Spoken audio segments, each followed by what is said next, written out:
7 minutos pasan de las 9 de la mañana, se mantiene en 24 grados la temperatura, pero hoy tenemos un especial, vamos a decirlo así, un especial de Netflix, porque tenemos en línea a Elena Neira, profesora de la Universidad Abierta de Cataluña y experta en comunicación audiovisual. ¿Cómo estás, Elena? ¿Qué tal? Buenos días. Carolina, acá Paula y Fernando Grisolier, te estamos escuchando, estamos hablando con vos y nos pareció súper interesante todo tu análisis con respecto a Netflix. Y primero quiero que me cuentes un poco, vos siendo experta en comunicación audiovisual, ¿cómo te impactó a vos el fenómeno Netflix? Bueno, yo creo que a todos nos pilló un poco por sorpresa, ¿no? Sobre todo, quizás aquí en España con un poco más, porque históricamente éramos un país conocido por su tradición de consumo pirata de contenidos. Es decir, claro, que cuando Netflix anunció sus planes de abrir una sucursal en España, pues un poco el discurso que había en todos los círculos, tanto en prensa como en los círculos académicos, un poco más donde yo me muevo, siempre se pensaba que nadie iba a pagar por algo que podía tener gratis. Claro. Pero lo más sorprendente, yo creo que es la velocidad a la que precisamente los territorios del sur de Europa, que solo eran los que históricamente descargaban más contenido de manera ilegal de los sitios de torrents de Internet, han adoptado y han crecido en número de suscriptores de pago. Así que para mí me quedo con eso, ¿no? Con la parte más sorprendente es que hayan sido capaces de apalancar en cierta medida el consumo pirata de contenidos. Totalmente. Y con respecto al consumo, ¿no? Esto que decís, primero, el tema de la cuestión de apagar, ¿no? Por un contenido que bueno, de alguna manera se puede obtener gratis, pero también una cuestión de qué contenido tiene Netflix, hablamos, porque te limita también eso.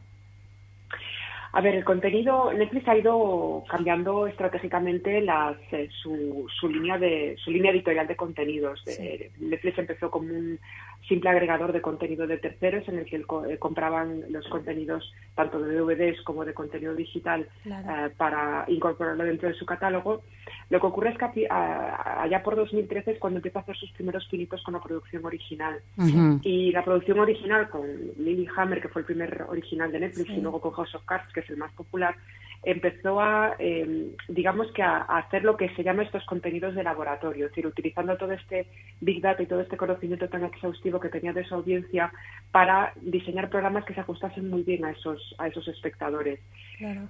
Lo que ha pasado con el tiempo es que se ha dado cuenta de que era mucho más rentable dentro de sus planes de expansión global producir contenido que adquirirlo. Claro. Básicamente porque cuando iban a las propietarias de los contenidos, a las majors, a los estudios de Hollywood, y les decían pues que querían licenciar el contenido en todos los países en los que está presente, que es en todo el mundo, era costosísimo. Entonces, producir contenido les ayudaba a eliminar ese problema.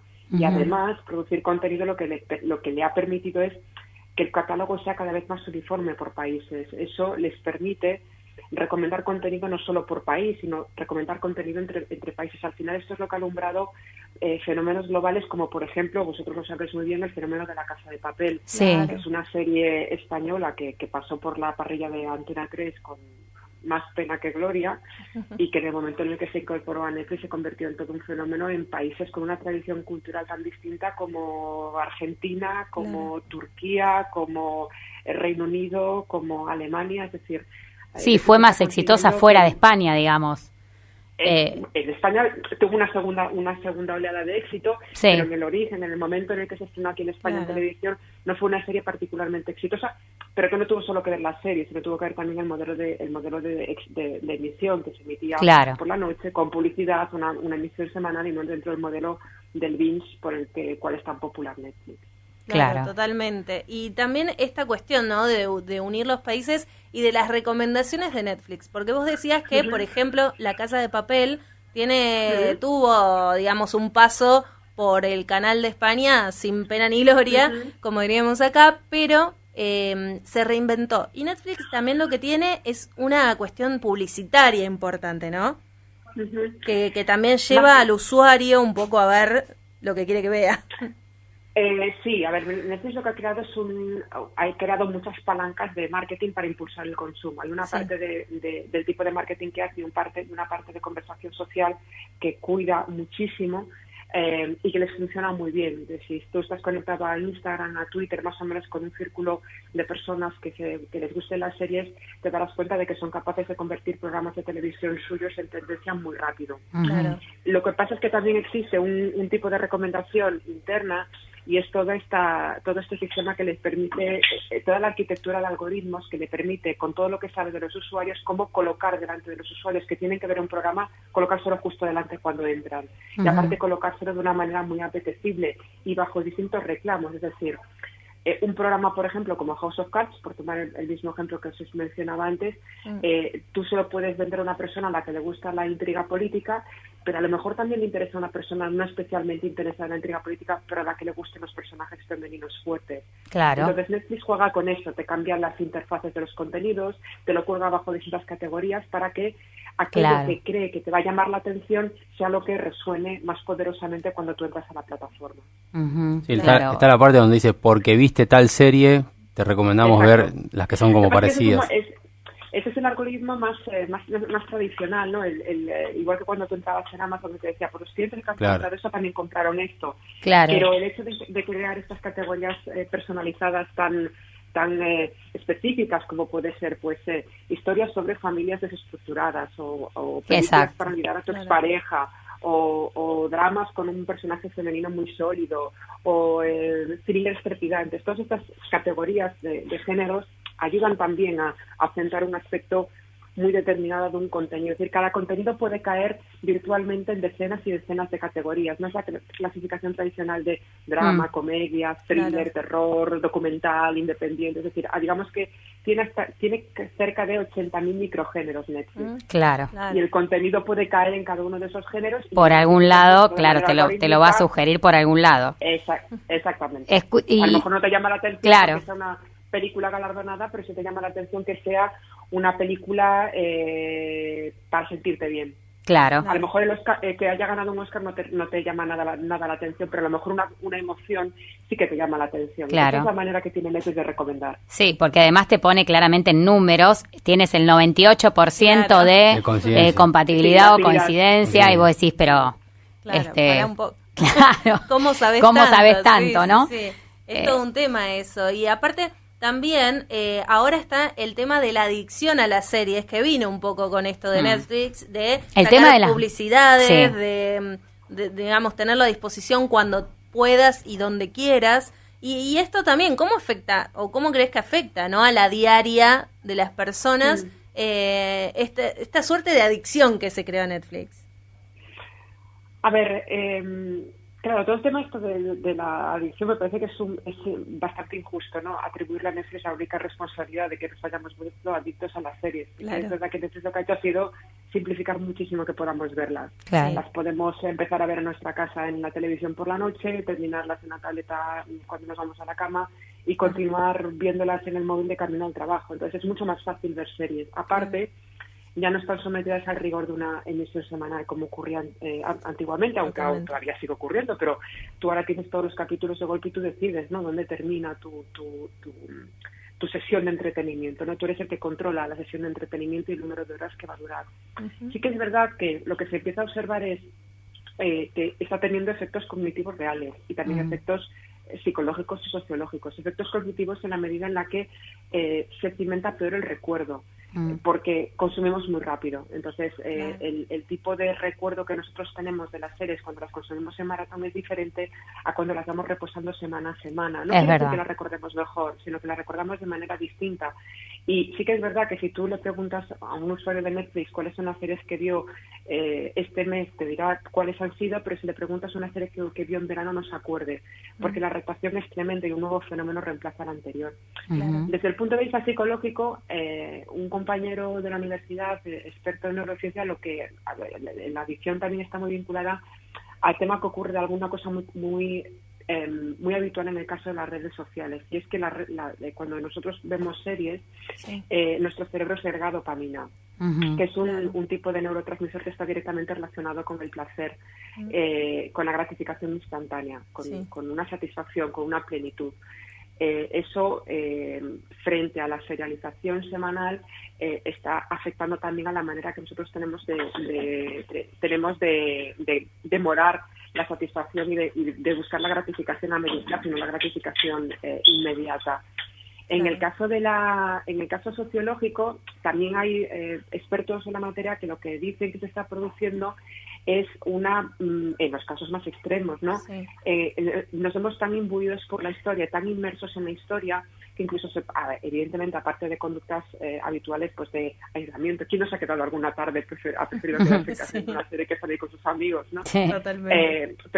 Pero que incluso que también puede provocar una depreciación de las propias vivencias personales. Es decir, que tú prefieras vivir la vida a través de la vida de esos personajes de la televisión que enfrentarte a tus propios problemas. Entonces, sí que es verdad que todo supone, es decir, el todo con Netflix es mucho más intenso. Claro. Se vive mucho más intensamente. También es más fugaz y menos duradero, pero es mucho más intenso. Juegan a eso. También está afectando a las propias narrativas. Las series de televisión tenían que respetar pues una serie de tiempos, tenían que tener unos giros inesperados antes de las pausas publicitarias, un gran giro inesperado al terminar el capítulo. Todo esto, narrativamente, el hecho de estrenar las temporadas de golpe también ha cambiado, ¿no?, la manera de contar historias. Es decir, que las consecuencias, las implicaciones son bastante más profundas de lo que pueda parecer a primera vista. Y con toda esta inmediatez y este permiso que nos da Netflix de alguna manera administrar los contenidos como nosotros queremos, ¿en qué lugar quedan el resto de las plataformas y el resto de los canales, digamos, más tradicionales de ofrecer contenidos? A ver, ¿Van camino a permanecer, a no permanecer? Primero, un matiz a lo que has dicho, de que nosotros podemos elegir lo que vemos en Netflix. Yo creo que sí podemos elegir hasta cierto punto, pero si nosotros estamos en un buffet en el que la comida que nos ponen delante la decide una persona, no estamos eligiendo bien. Claro. Estamos eligiendo a partir de una oferta que nos está controlando el propio proveedor. Sí, no todo es de calidad, no todo es. Exactamente. Hay un tema que está muy relacionado con el libre albedrío, ¿no? y la verdadera libertad que existe a la hora de escoger en Netflix cuando hay determinadas categorías que no entran dentro de tu clúster de gustos, pero que Netflix no te las muestra porque considera que no te van a gustar, y eso a medio plazo también tiene su propio impacto a la hora de formar tu propio gusto, porque el gusto también se forma a partir de las cosas que no te gustan. Te encasilla. Pero respondiendo a tu pregunta de cómo faltan las cadenas generalistas, bueno, las cadenas generalistas se están reinventando. Y hay un tipo de contenidos, como puede ser clarísimamente la ficción, que tiene la pelea para ellos es muchísimo más dura, porque, claro, ya sobre todo las generaciones más jóvenes no comprenden, ¿no?, esa interrupción de la programación, las cosas publicitarias, la serialización. Entonces pues están haciendo iniciativas muy interesantes en sus servicios de vídeo bajo demanda, intentando acortar las pausas publicitarias, intentando convertir la emisión de esos formatos en un evento colectivo a través de conversación en redes sociales. Y eso todavía continúa. Programas como The Walking Dead, como Defender a un asesino, es decir, programas de Juego de Tronos, es decir, programas fenómeno, en el que el hecho de verlo en directo con un montón de gente y comentarlo forma parte de la propia esencia de la serie de televisión. Totalmente.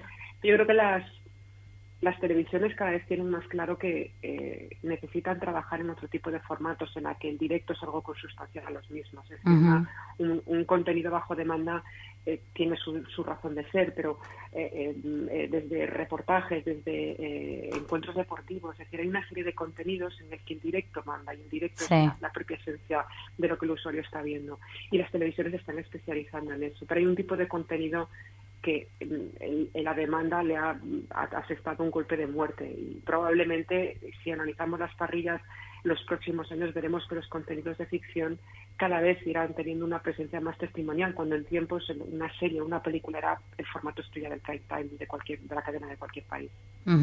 Igual también con respecto a, comparándolo con el cine y con lo que es el mundo de Hollywood, el tema de que, por ejemplo, ahora una película como es Roma, que es una película que se emite por Netflix, sea candidata a los Oscar, abrió todo un debate de la idea que podría existir en Hollywood de estrenar películas hechas en Hollywood en Netflix y no en los cines, digamos, como estamos acostumbrados. Claro.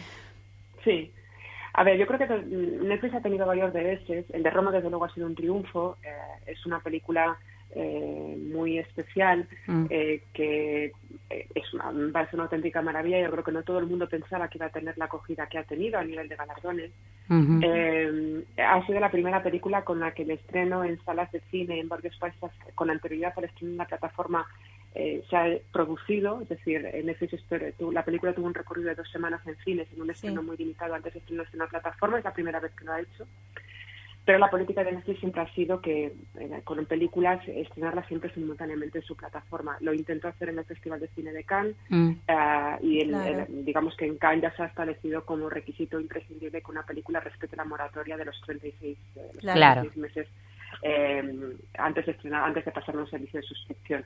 Yo creo que lo que Netflix plantea, no creo que sea sobre todo en el caso del cine, en el caso de la televisión es palmario, que lo ha transformado profundamente. En el caso del cine es muchísimo más lento, el cambio yo creo que está destinado a ser mucho más lento, primero porque económicamente hay muchísimo más dinero en juego, la explotación económica de las películas es inmensa, de los presupuestos, y el sector de la exhibición, que es el que está peleado con Netflix por esa exclusiva, ¿no? Por ese periodo de exclusividad de 3-4 meses, es el que se niega, ¿no? a pasar por el aro. Básicamente porque los cines consideran que los cines, si lo pensamos, es el último reducto que le queda al contenido de consumo verdaderamente lineal e inmersivo. Tú en un cine estás en una sala, sin distracciones, sin luz, sin móvil, aunque mucha gente utiliza el móvil, pero digamos que tú el producto lo ves con la mezcla de sonido que ha querido el director, exactamente con ese... Como puro. Exactamente. Sí que es verdad que lo que ha demostrado Netflix con Roma es que es capaz de hacer un contenido solvente, un contenido de calidad y aparte un contenido merecedor de galardones y candidato a la mayor de los reconocimientos en términos de premios y de galardones. Pero yo creo que todavía para producir ese tipo de disrupción profunda en el sector del cinematográfico, de la distribución, todavía le falta tiempo. Lo que le está pasando realmente al cine y lo que demuestra Roma es que es una muy buena manera de popularizar un contenido, porque probablemente, aunque si Roma se lleva el Oscar y la viese un montón de gente, probablemente no llegaría a capilarizarse socialmente como se va a capilarizar gracias a que está en Netflix. Es un tipo de película en blanco y negro, es una película muy intimista, es un ejercicio narrativo complejo para una persona, bueno, no es una película para todos los públicos. Claro, exacto, es una película que si no venía con este aval de Netflix, este empujón de Netflix, no iba a llegar a mucha gente. Sí, definitivamente. Y luego yo siempre digo lo mismo. Yo creo que no solo Netflix, sino los sistemas de distribución digital permite una cosa que la gente, los defensores de esta idea romántica del cine, que yo soy una romántica del cine, a veces pierden de perspectiva. Yo me crié en un pueblo. Me crié en un pueblo en el que el cine más cercano estaba casi a 100 kilómetros de mi casa. Yo, para mí, ir al cine era una fiesta cuando me iba de vacaciones a casa de mis abuelos que vivían en una ciudad.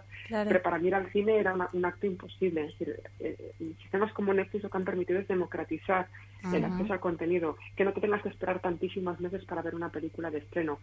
Y al final los cines están defendiendo su bastión cuando las películas que verdaderamente hacen dinero en los cines son las películas de superhéroes, son las películas que tienen más presupuestos. Entonces, Internet ofrece un circuito para las películas más pequeñas que me parece muy interesante. Sin embargo, seguimos todavía metidos en estas batallas y de la misma manera que no todo se debería estrenar en televisión, yo creo que tampoco todo se debería estrenar en cines, pero todavía hay ese prejuicio de que una película que no se estrena en cines no es una película de verdad. Al menos eso fue lo que dijeron los exhibidores. No decía que una película que no pasa por una pantalla grande no se le puede llamar una película. Y yo en eso discrepo rotundamente. Sí, está muy bien. Totalmente. Y yo, de hecho, Roma la vi en mi casa, ¿no? Claro, exactamente. Y Elena, volviendo un poquito a lo que decías antes de cómo maneja el tema de los contenidos Netflix, se conoció que, estamos hablando ahora de La Casa de las Flores, esta ficción mexicana con Verónica Castro, la segunda temporada va a empezar, digamos, a rodarse en España, o sea, va a comenzar las escenas allí, porque teóricamente tuvo mucho éxito la serie allí. Es lo que vos decías hace un rato. Ahora, ¿cómo ves vos, como analista, esto, que los contenidos cambien, digamos, porque a lo mejor no era lo que tenía pensado el guionista o quien pensó alguna vez esta serie? ¿Cómo ves vos que se ponga por delante, si querés, no sé si decirlo comercial, pero el impacto o dónde triunfa más o menos, y de ahí manejar lo que va a ser el argumento de una serie? A ver, es una faceta muy poco conocida, pero el cambio estructural de las narraciones y de las tramas de una serie de televisión en la televisión convencional siempre ha ocurrido. Es decir, una serie de televisión debutaba en una cadena y el rating no funcionaba o los comentarios de la gente con respecto a determinados personajes o determinadas tramas no eran interesantes y los guionistas daban un giro de la cadena les daban un giro a ese cambio. Claro, Netflix ahora produce en bloque, produce las temporadas en bloque, con lo cual este fenómeno de las cancelaciones antes de que termine la temporada no se produce porque se producen en bloque todos los episodios de una temporada, que de hecho Netflix ha, digamos que, reducido a la baja el número de episodios y se ha convertido en tendencia. Antes hablábamos pues de 20, 22 episodios, ahora lo normal son 8 Es cierto. Claro, pero ahí, Elena, justo te iba a hacer esa pregunta. Hay series que, particularmente yo vi 2 o 3 series que si bien tienen la temporada completa, pero que no tienen el cierre completo, el final, digamos, la conclusión total. Recuerdo ahora un par de series de Kiefer Sutherland que digamos, termina la temporada y no, digamos, queda abierta, pero después anuncian que la cancelan y la dejan ahí como libre, como muerta. O la repesca Netflix y la resucita, ¿no? Claro. A ver, todo es una cuestión de que las series en Netflix son rentables en la medida en la que se traduce en horas de visionado. Ese es el umbral esa es la medida que tiene Netflix para evaluar si un programa es exitoso o no es exitoso y si el programa merece o no merece ser renovado. Leí hace poco en un artículo que Netflix toma la decisión de si se renueva o no se renueva un contenido basándose en cuáles son los resultados que tiene la serie en las 2 primeras semanas. Lo cual contribuye mucho a esa sensación de euforia y de frenesí que se genera con determinados contenidos. Si tú observas que no todo el mundo habla de todas las series de Netflix, pero siempre hay 2 o 3 cada mes que destacan por encima de las demás. Una de ellas fue La Casa de las Flores, o como pudo ser You, o como pudo ser Bird Box, o como pudo ser el capítulo de Black Mirror de Interactivo Bandersnatch. Sí. En el momento en el que las series demuestran que son capaces de atraer a masas de audiencia muy importantes y que la serie entra en velocidad de crucero, la decisión de renovación se toma muy rápido. Sí que es verdad que una vez la serie ha sido renovada, ¿vale? Hay veces que debuta una segunda temporada y la segunda temporada no funciona tan bien como la primera.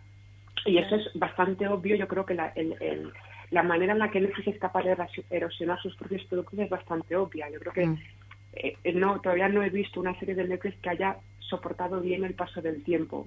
Que analiza House of Cards, analiza Stranger Things, que las grandes series de Netflix.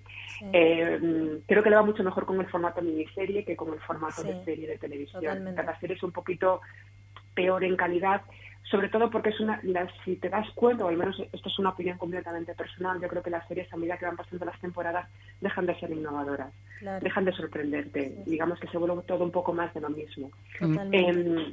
Al final, yo creo que de lo que se trata es de que en Netflix, y esto es una crítica que también hago hacia mí misma, en Netflix hay una tolerancia bastante elevada a las cosas que no nos gustan. Es decir, tú puedes terminar una serie aunque la serie no te esté gustando. Es verdad. Y sigues viéndola.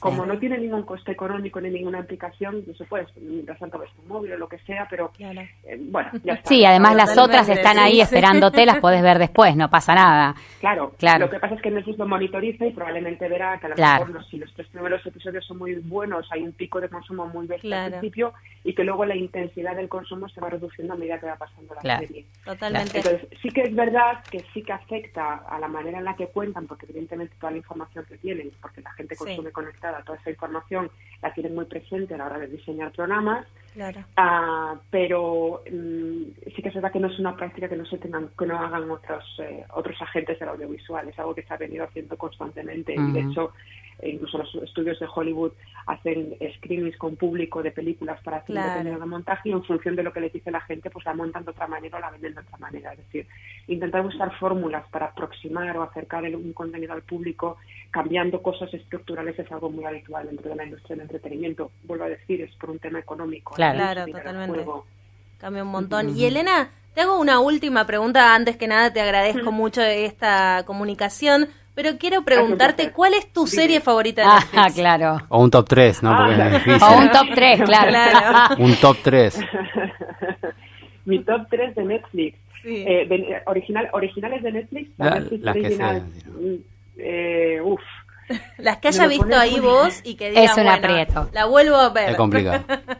es complicado, me estás poniendo ahora mismo en una... Sí, o quizás, si no es por gusto personal, Claro. que consideres gusta que mucho- realmente son un éxito a nivel de Claro. todo esto que estuvimos hablando. A ver, yo creo que, es innegable, por ejemplo, para mí me parece meritorio lo que consiguió la Casa de las Flores. Más Ujú. allá de lo que consiguió la Casa de Papel, la Casa de las Flores consiguió convertir es decir, la Casa de las Flores yo creo que es tan divertida porque no se toma en serio a sí misma, ¿no? Consiguió convertir algo tan típico y tan... La novela. Claro. Mexicano en una telenovela, en algo Claro. muy divertido y muy desenfadado. Sí. Me encantó, me encanta Paquita Salas. Es un formato un tanto atípico, pero es un programa que a mí me parece muy interesante y me parece muy divertido. Sí. Y sí que reconozco, pero bueno, también porque generacionalmente me pilla en esa etapa. Yo soy muy fan de Stranger Things, porque yo soy de esa generación. Entonces, Stranger Things. sobre todo de la primera Claro. temporada, Me gustó. más de la segunda, pero Sí. soy muy de Stranger Things porque me veo muy reflejada en Claro. esos niños y en la manera que tenían de divertirse. Nos de lleva a esa todos a la manera que teníamos de adolescencia. divertirnos. Claro. Exactamente. Totalmente, buenísimo. Muchísimas gracias, Elena Gracias a Neira. vosotros, sí, un placer. Un placer para nosotros tenerte acá. Elena Neira, profesora de la Universidad Abierta de Cataluña y experta en comunicación audiovisual, que nos amplió un poco el panorama de Netflix.